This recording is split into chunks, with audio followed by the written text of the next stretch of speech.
জামিনে মুক্তির পর কারা ফটকে আবারও আটক হয়েছেন রাজশাহী ৪ বাগমারা আসনের সাবেক এমপি আবুল কালাম আজাদ।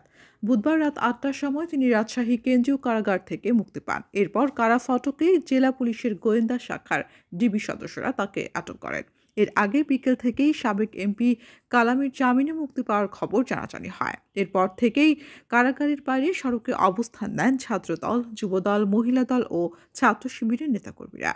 কারো কারো হাতে লাঠিসোঁটা ও ইটপাটকেল দেখা যায়।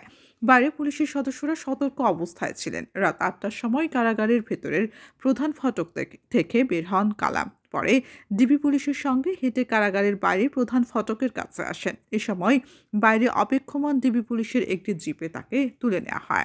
আবুল কালাম আজাদকে এ সময় উদ্বিগ্ন ও বিমর্ষ দেখা যায়।